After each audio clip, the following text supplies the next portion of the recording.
There is some kind of environmental thing that kind of kickstarts, this evolution. And in this case, global warming, all right?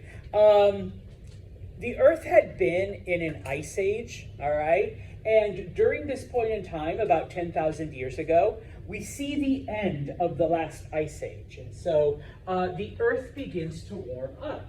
And so because of this, we see the appearance of crops and other animals that,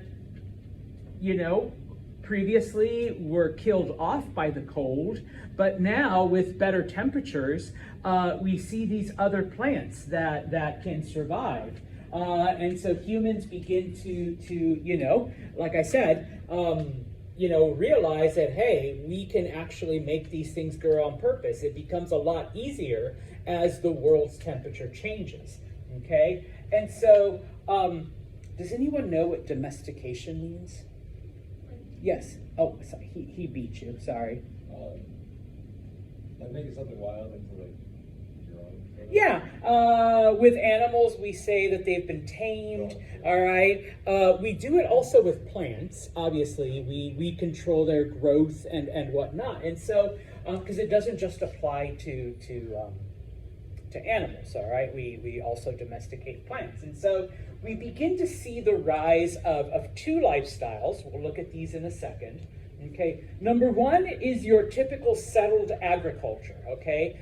If you want to say farms, go ahead, okay? Where people are growing crops, fruits, vegetables, whatevers, all right, in a specific area. But of course, that focuses on plants mostly, not completely. And then we see a lifestyle known as pastoralism, which involves the domestication of animals. In this case, like in modern terms, we'd call it like ranching, because you have large herds of animals that you keep, and you use those animals for various things. Okay? Now, because of this warming trend, because the glaciers are melting and the world's temperatures are increasing, okay, like I said, we see the production of different crops, newer crops, and even the crops, the things that existed before, now are bigger and they're giving better yields. And as I mentioned, Homo sapien adapts. They're like, you know what? With all of these crops, we don't have to move as much. And then over time, they realize that we can actually save the seeds, because they notice now, because there's more of them, that it's the seeds that create, the next generation of crops. We can make these grow on purpose. All right, and we can make them grow in this area so that we never have to leave again. Okay, we can just continually, over and over again, make these crops grow. And because the environment has changed, it makes it possible. Okay, now, as far as animals go, because this is actually where even though I know I mentioned crops, this is where it happens first, okay? Humanity, at least to the best of our evidence, the evidence that we see, animals are the first to be domesticated, and in this case, we believe that it was the dog, okay? Now, it was not used for food, okay? We kind of use dogs for the same thing today that our Homo sapien ancestors did 10,000 years ago. What is the purpose of dogs? What do they serve? We got one answer over here. All right, so there's herding and livestock herding. Okay, so we're going to get to the other animals, but yes, and just to kind of open up that umbrella, we use them for work. We use them as work animals. Okay. What other reason? Don't say food. All right, you're just weird if you do. Friends, pets. Okay, yes, companionship. There we go. Okay, yes, they're pets. They're your friend. You can sleep with them at night. They'll cuddle with you. They'll keep you company. All right. Being a hunting, gathering Homo sapien is kind of a lonely life. All right. You need your companion. All right. And yes, your companion helps you. It herds the animals. But before we domesticate them, what else are dogs used for? Yeah, okay, yes. So, because they're useful, because they're work animals and they keep you company, yeah, they became the first. Okay? Now, yes, Izzy. They also help, like, blind or deaf people. Yes, they do. Okay, that kind of falls under the work umbrella. They're work animals. Okay, now we get into the yummy parts and the other stuff. Okay, after dogs, we once again, because of the evidence and the drawings and the fossils and all of that, wild sheep were more than likely the first animals that after dogs. Okay, that humanity was able to, kind of tame, to domesticate. All right, and obviously, since this is before writing and nobody's really left a record, it's like today this big white floofy thing came and never left. So now I'm keeping it. All right, no, we assume that somehow humans caught them. Maybe they kept them in a pen, and eventually, like the sheep just never wanted to leave and. You put a boy sheep and a girl sheep together, and the baby sheep come, and the baby sheep were born inside the pen. So to them, that's existence. And suddenly people realize, oh, they will literally just stay here. Like we don't have to follow them around anymore. Okay. Now, sheep are the first. Okay. Eventually. All right, humans learn to domesticate and keep goats, cows, and pigs. Those are the early animals. Like later on, we see other things like chickens and whatever. Okay, but these are the first. Okay, now from these animals, all right, other than the obvious, like we kill them, we get steak or whatever. All right, what else are they used for? What else are they useful for? Oh, okay. They beat you. All right. Textiles, number one, especially with sheep. Okay, you can shave them and you can use that, spin it into cloth. Yeah, to make clothing. Okay, you can use their remains or whatever. There's one other thing. Milk. Yes, they realize that you can milk them. You can drink it, obviously, and you can make other things. You can make butters and cheeses and all of this other stuff. So they're pretty easy. Now, cows and pigs. Okay, so like goats and sheep have wool. All right, but what do cows and pigs have that we use? Kind of the same thing. Leather. Okay, yeah. Leather is cow and pig skin. Just so you know. So if you're wearing leather shoes, it used to be a cow or a pig. All right? He's looking at you, damn, no. Yeah, that's what you're wearing. Okay? So yeah, they become useful in those ways. Okay? Now, when it comes to animals, we'll get into farming in a minute. We see the development of two lifestyles. Okay? The first one, and just as a hint, you do need to know these words, all right? The first one is transhumans, okay? And this is the one that most people think about, especially when it comes to ancient societies, all right? You, as the human, as the Homo sapien, you have a home base, whether it's your village, whether it's your settlement, whether it's a hut, whether it's whatever, okay, that is your home, all right? At certain top parts of the year, you take your herd, whether it's sheep, whether it's goats, whether it's cattle, and you take them out into the hills, into the mountains, into the valleys to graze. And out there they eat, they get bigger, they get fatter, you take them around. You could be gone for 6 weeks. You could be gone for 3 months. All right. But eventually, you come back. Okay. You come back to your home base, and now your sheep are fat. They're full of wool. Your cows are huge. Maybe a couple of them got pregnant, so now you have milk. Whatever. Okay. And so yes. All right, yeah, I know, I had the answer here, but I had to make you guys think about it on the previous slide. And so yes, number one, your goats, your sheep, your pigs, whatever, you got them to get fat. So if you need meat, now you can slaughter a couple of whatever, okay? Milk, each one of these animals provides milk. Any mammal, just FYI, will provide milk. I've never had pig's milk. Never have I met someone who's had pig's milk. All right. When we talk about milk, what's the one animal we typically think about? Cows. All right, cow milk. I've had goat milk. It's actually pretty good.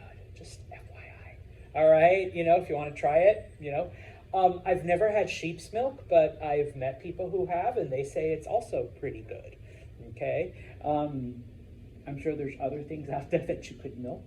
But yeah, those are typically the ones that humans consume. You know that goat milk is dairy-free? Yeah, because it doesn't have the same proteins and whatever that cow milk does. Okay, and of course, we already talked about wool. All right, now typically when we say wool, we are talking about sheep. Okay, but you can also use goat hair, like goat fur. All right. Sorry. If you've ever heard of something called cashmere, if you have a cashmere scarf or a cashmere sweater or cashmere gloves, that's goat. All right. People don't call them, oh yeah, you're wearing goat fur. All right. It's cashmere. All right. And I'm always careful with this one because I know people keep rabbits as pets. But if you ever see something labeled Angora, Angora is rabbit fur, all right? Know that you're wearing. I have a couple pair of Angora socks. They're really, really warm. But know that that's a poor bunny that was shaved. And see, she's looking at me like, you barbarian, you beast. Yes, somebody shaved a bunny and made it into my socks, all right? But you can buy, so yes, okay? And of course, we already said with cows and pigs, it's leather, all right? You take the skin, you can make shoes, jackets, pants, I guess, whatever, okay? Now, the other lifestyle that comes with animals is known as nomadic pastoralism. With nomadics, okay, there's no home, all right? They don't have a home base. They don't have a hut. They don't have a village. They don't have a settlement. They just wander wherever, okay? They're just this giant horde of people that follow these animals. Okay. Now, the animals are domesticated, okay? They're not like wild animals. They're not hunting them. They're just following them. And wherever the animals go, the people go. And when the animals stop, they stop. And then when the animals are ready to go again, they just go with them, okay? Because of this, it is these hordes that first domesticated the horse, okay? Because it's really, really hard to keep after these herds if you're on foot. And so they found horses, domesticated them, and used them to ride. And as was mentioned, they were one of the first to domesticate dogs, because what do the dogs do with these giant hordes? They keep them in line, they herd them a certain way, they also provide protection and all of this other stuff, okay? Now, these hordes basically went back and forth across the Asian plains. They just went back and forth across Asia. Whenever they needed supplies that their animals couldn't provide, they would find the closest village, and we'll talk about little villages and settlements and farms. They would plunder, they would pillage, they would burn things to the ground, they would kidnap people and take what they wanted. All right, and then off you go, keep on going. All right, and then, we're running out of stuff. We need, wheat and other things. You find a little settlement and you go in, you kill, you plunder, you murder, you burn things down, you kidnap people, and you take what you want, and then you keep going. Okay, and so that was existence for a couple thousand years when it comes to these two. All right, and so farming. Okay, the first place where modern day farming, the modern day agriculture takes place is in an area called the Fertile Crescent, this was one of the questions in your homework, okay? Historians refer to this as Mesopotamia, though, and you don't need to know this, but because I'm a dork, I'm going to tell you anyways. Mesopotamia is a Greek word that means between the rivers, okay? I'll show you a map in a minute, all right? Where is Mesopotamia? Where is the Fertile Crescent? Modern-day Iraq, okay? Now, we get evidence of the first farms, okay, about 9,000 BCE, all right? So, about 11,000-ish years ago, okay? It is the first area, all right, to develop this. Eventually, this spreads out into other places, all right? The earliest crops, from the evidence and from, nobody wrote about it at the time, but the earliest written records talk about it, okay? Barley and wheat were the earliest crops that humans farmed, that they grew on purpose, okay? What do we use wheat for?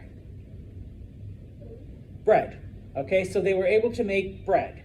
So to go with the milk from your cow and the meat from your sheeps or your goats, whatever, you also have bread, okay? Oh, and of course, the butter and the creams and stuff from, or cheese from the milks. What do we use barley for? Does anyone know? Beer, okay? Beer is one of the earliest things that I know, you gotta love humans, right? One of the earliest things we invent with, our knowledge of farming. You're like, really? Yes. All right, beer has been around for almost as long as civilization has been, all right? In many cases, it's pretty easy to make. And in many cases, because you're living in an era before like water purification, the fermentation process actually kills the germs, the bacteria, so it's like safer to drink beer than it is to like drink the water, type of thing. So, this is what humans are making way back 10,000 years ago. Okay, bread and beer. All right, throw in a couple, lamb steaks and some milk and some cream and, whatever else, and you got yourself, dinner. Okay, now, in addition to the animals that I mentioned, okay, I listed them all again there, the people in this area also domesticated the camel. Okay. Kind of like the dog, not all animals are strictly being used for like food and whatnot. What is a camel used for? I'm sorry? Riding, so transportation. Did you have something else? Okay, yeah, in this case, it's a work animal, okay, because you can load it up and carry things from point A to point B. You can hop on it and go from point A to point B, although I have heard of people drinking camel's milk, all right, so there's that. Actually, I camel's cheese. I didn't know it was something else. How was it? Gotta be. Okay, all right, so camel cheese, it's out there, all right? So yeah, so in this case, and of course, because, and we'll talk about this in the next chapter a little bit more, because of this, we see the formation of the very first cities, okay? Because now humans settle down, because do you have to wander to get your animals anymore? No. Do you have to wander to find fruits and vegetables? No, you're growing them on purpose, okay? So you've got the stuff, you've got your animals, and you're getting all kinds of other things from those things. And so now that your population is settled, okay, things begin to grow, all right? Now, I don't remember if this map is in your textbook, but if it isn't, it's right here, okay? We call it the Fertile Crescent because it is literally crescent-shaped, all right? I was going to bring croissants and then show you and then be like, anyone want croissants? Go ahead, take them. But I I forgot. But it's in a crescent shaped. And so typically when we talk about the Fertile Crescent, we are talking about modern day Palestine up into what would be modern day Syria. And of course, the main part of this is in modern day Iraq. All right. The area is known, like I said, as Mesopotamia, which means between the rivers, because you have the Tigris River and you have the Euphrates River. Okay. Why would the earliest farms be in a place surrounded by two rivers? What do the rivers provide? Yes, water. Okay, you need water for plants, you need water for animals, you need water for humans, and you need water to make beer. I mean, how else are you gonna get the barley? Anyways, okay, so yeah, and of course, Mr. Santos is a map freak, all right? I'm not gonna ask you to remember, but if you do want to, the one trick I always did to remember the Tigris and the Euphrates, which one's which, okay? Tigris looks like the word tiger, all right? And the tiger pounces, jumps, so it's the one on top, and then the Euphrates is the one underneath, okay? Just if you wanna be a geography nerd and whatever, okay? Tigris, Euphrates, okay? Underneath. All right. Now, the Fertile Crescent is not the only place where this happens. And this, once again, going to nerd out just a little bit. This is the wonder of humanity, okay? Yeah, we can do some really messed up shit. But we can also do some pretty, impressive stuff, all right? We see agriculture developing in other parts of the world, and it's not like today where somebody posted it to their Instagram and said, look what I grew. Hey, you guys, grow wheat and barley also. Hey, look, I got this sheep to stay with me, and now I'm going to use it to, drink milk and whatever. No, that did not happen, okay? And so in other parts of the world, okay, in Africa, for example, let me take a step back. Africa that's not Egypt, because we're going to look at Egypt specifically. In the Sudan, we see early agriculture. Okay, Egypt, right around the Nile River. Once again, all right, we need water. Okay, there it happened about 3,000 years after the Mesopotamians did it, after it happens in the Fertile Crescent. But it happened, and it pretty much happened the same way, okay? Which, once again, it's not as if somebody, somebody tweeted and said, hey, if you guys grow this plant near the water, No, people figured it out on their own as well, okay? We're also going to look at China, okay? In China, it happened sooner than in Egypt, but once again, after Iraq, because they were the first, all right, around 7,000 BCE. Now, because of the different environment, I should back up a little. Egypt did the same thing as Iraq. They grew wheat and they grew barley. Okay, ancient Egyptians also drank beer. Okay, in China though, because of the different environment, because of the different area, okay, instead of wheat, they grew rice. All right, and millet is a type of grain. Okay, so that can also be used to make a type of bread. All right, so different crops because it's a different area, but basically the same process. They figured out that we can collect the seeds, make it grow on purpose right here. We can domesticate animals, etc. Okay. We're not going to look at New Guinea, but we also see agriculture develop in New Guinea. In India, all right, in an area called the Indus River Valley, it happened around the same time as China, all right? And here they also grew wheat and barley, all right? And so once again, here's where we get the impressive part, in that two completely separate parts of the world develop the same thing at the same time without communicating with each other. Okay, and then finally, we will look at the Americas, Mexico and Peru specifically, because those were the first areas that developed agriculture here in the Americas, in these areas. Okay. Like I said, you'll get sick of maps or you'll love them. I don't care, because I'm gonna put them up here anyways. This map just shows then the various things, the various areas I just mentioned, and some of the things that grow in those areas. Once again, Egypt and India and the Fertile Crescent. Okay, wheat, barley, sheep, goats, cattle, all that fun stuff.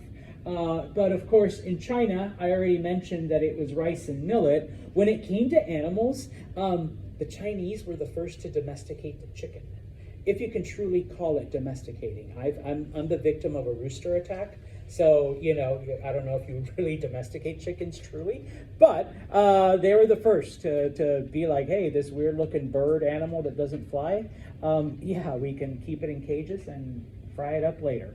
Okay. In areas like Mexico and Peru, things like corn comes from Mexico, potatoes, those come from Peru, all right? Things like beans and squash and tomatoes also come from Mexico, so those were the things that were domesticated there, all right? And so, in the next chapter, okay, in chapter 2, we are going to start with the civilization in Mesopotamia. We're also going to look at Egypt, all right?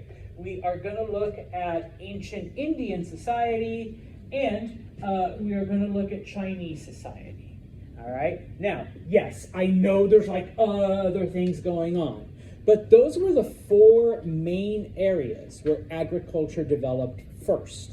Okay, eventually it does spread, all right? And I mean, we could go through every single one, but it's kind of the same story, okay? Humans figure it out, they domesticate the animal, they grow food, they become, all right? But we are going to look at those 4 areas specifically, okay? Now, to finish up, we will look at some other areas just really, really quickly, all right? When we talk about Europe, all right, we're actually going to divide them up into different parts of Europe, all right? First off, in areas like Greece and the Balkans, Balkans are places like Serbia and Bosnia and those places, okay?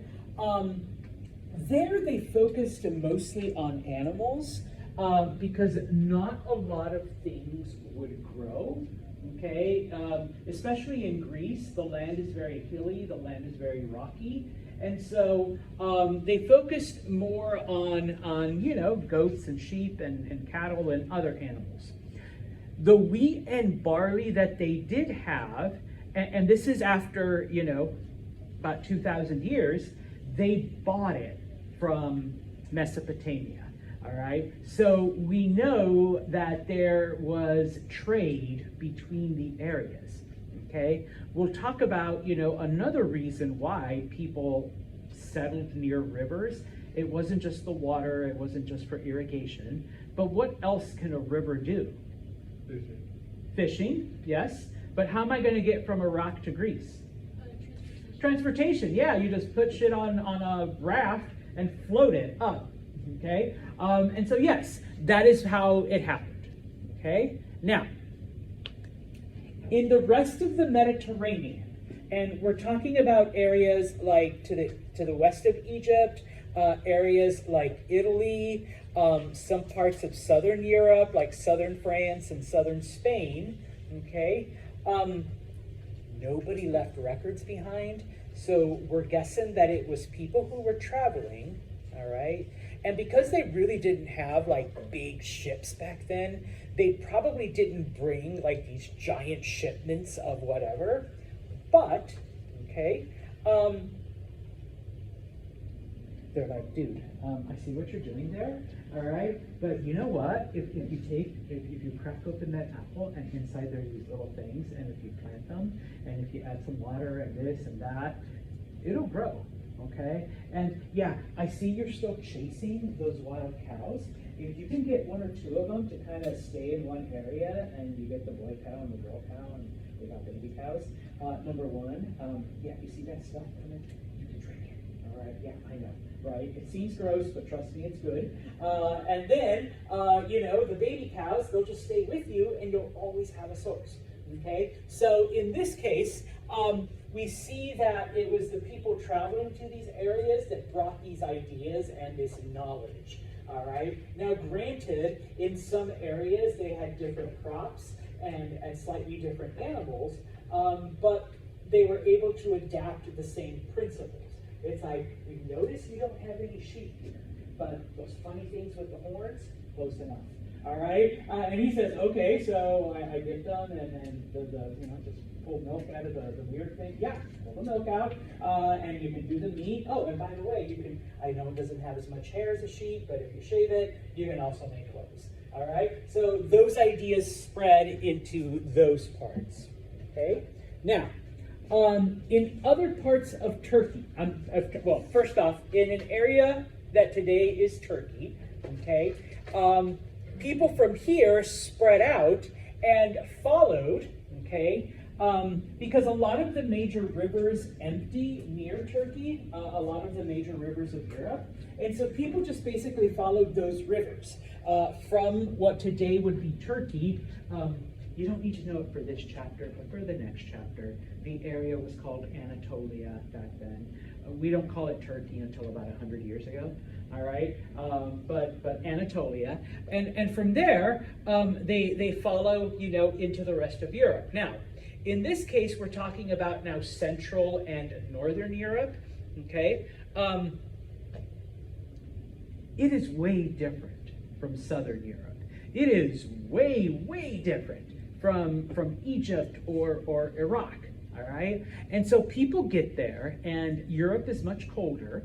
All right, so it's a little bit harder to grow things, or at least a lot of the same things that people have been growing. The other thing is that Europe, Central Europe and Northern Europe, are full of forests. Okay, so if you want to farm, what's the first thing you got to do? Yes, get rid of the trees. We can't just go to Home Depot and buy like a super mega chainsaw and just start, you know, and a stump grinder to pull out. You're working with very primitive tools here. So after doing one or two trees, early Europeans are like, pardon my French, fuck this shit. We're not doing anything else. All right, we got this little bit of land, so we're going to have to make do with this little bit of land that we were able to clear. Okay, number one. Number two, once again, the same crops don't grow. So, you know, they kind of have to work with different crops. And of course, the animals are different. Okay, and this is where we get the whole, okay, yeah, you have to plant in the spring and grow it in the summer, and then, you know, harvest in the fall, and then you have to preserve it and hope and pray that you don't die during the winter. And if you survive the winter, then you come back and you replant in the spring. Egypt is warm all year round, all right? Sorry. There's food everywhere, all right? You don't got to do that, all right? So we see the development of that farming routine, okay, when it comes to these areas, all right? So Europe, all right, is different, all right? So we won't look at it as much because this doesn't change for like 10,000 years, all right? People like have to cut down the trees, and you know, it's just kind of like not really happening. Okay, now,